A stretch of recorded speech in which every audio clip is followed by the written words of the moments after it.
Welcome back everybody. While I was finishing the last video on zoom rods, my doorbell rang and lo and behold, a couple shiny blue rod tubes just showed up. So I thought I'd do a very brief video of what I have here.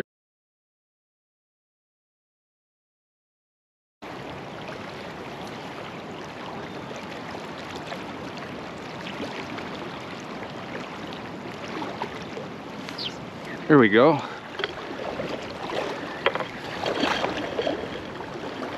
Just had to get a decent drift once the wind let up for a minute. Not sure if that's a rainbow or a whitefish. It's a whitey.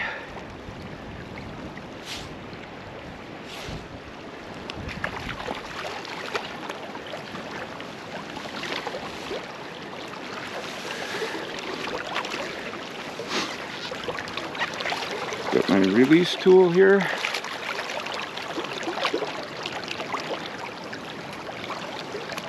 There we go.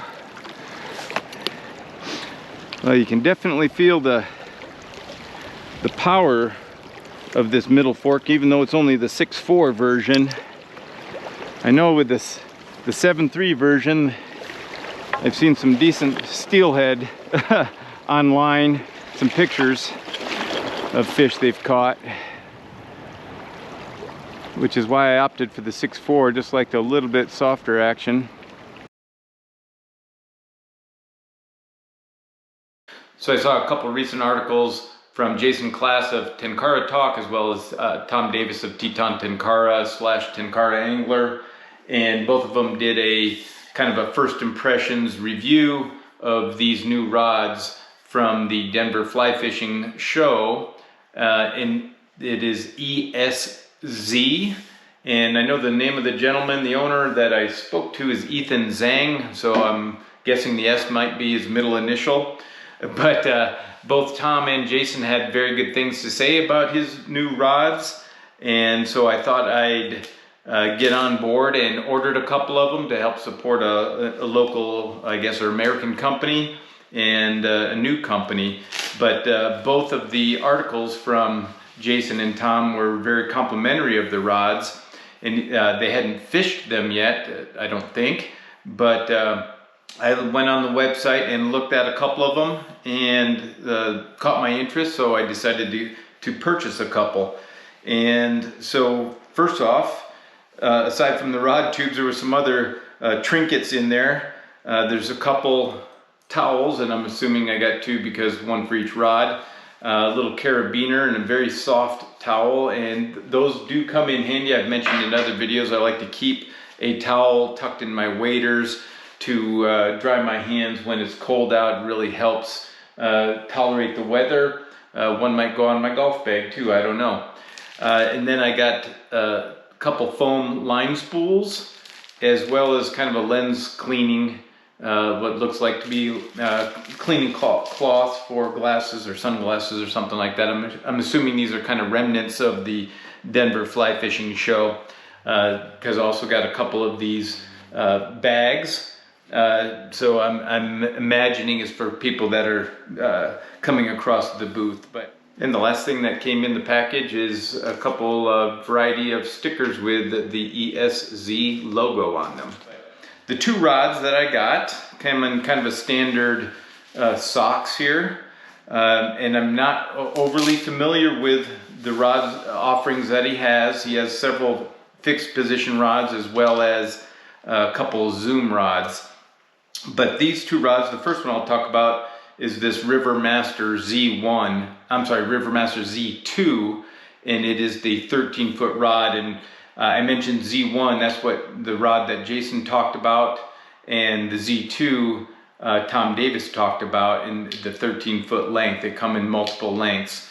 So first off, the handle is pretty substantial. I mean, it's good quality cork. I haven't removed the plastic yet, but at first blush it seems like it's a little bit more substantial or bigger in diameter than some of the other rods. And then the other thing I noticed is a spare tip plug, similar to what I'm used to seeing with Tenkara USA rods that go in the butt cap there. So it makes it handy. I personally don't want to take the chance of losing the extra plug, so I usually don't fish them in that position. But for those that do, and I've seen people do it, and they seem to do okay with it. So, but the Z2, what makes it, I guess, a little bit different than the Z1 from my understanding, and after talking to Ethan and looking at those articles in the website, is it's obviously a bit longer in its collapse length, upwards of about 25 inches, if I recall, and on Tom's measurements, it was 19 pennies. So a very comfortable rod flex index. So, and from what Tom said, and from my initial impression of, wiggling it, very light and good balance. And it is kind of a narrow rod, and Jason talked about that as well, which can be an indicator of very, high quality graphite. It doesn't have to be big to get the stiffness and feel and performance that they're looking for. The other rod that I got, I just kind of took a stab in the dark, but it is what he calls the Nano, and it is his version of a backpacking rod, since it's a much shorter collapse length in that, I want to say 16, 17 inch range, if I remember right. This is a 10-foot rod that I got. I really enjoy that 10, plus 10 foot, 10 and a half foot length. So I thought it'd be a fun comparison to some of the other rods that I like, whether that's the Kaida or some of the 330 Nissan Fujiru, Pocket Ninjas. There's a whole bunch of rods in that length that I really enjoy. So those are the two rods that I have. One of the things that I noticed on the Nano is it doesn't have a cylindrical handle like it has on the Z2. You can see it's narrower up front and then gets a little bit bigger, tapered towards the end. So it ought to be, it feels comfortable, and we'll have to see how it feels on the water. But I'm really excited. Ethan was a very good guy to talk to, very passionate. He's actually from China, has family and associates in China as far as sourcing his rods, work, at the factories, designing things like that. So obviously has some connections to be able to produce these rods. But again, Jason and Tom spoke highly of the rods in their initial impressions, and I have to agree with them, and I'm looking forward to fishing them. So if you're in the market maybe for a new rod, it might be something you want to take a look at just to become familiar, and help out a budding American Tenkara rod company. But more to come on these in the future and when I get some time on the water. Thanks for watching.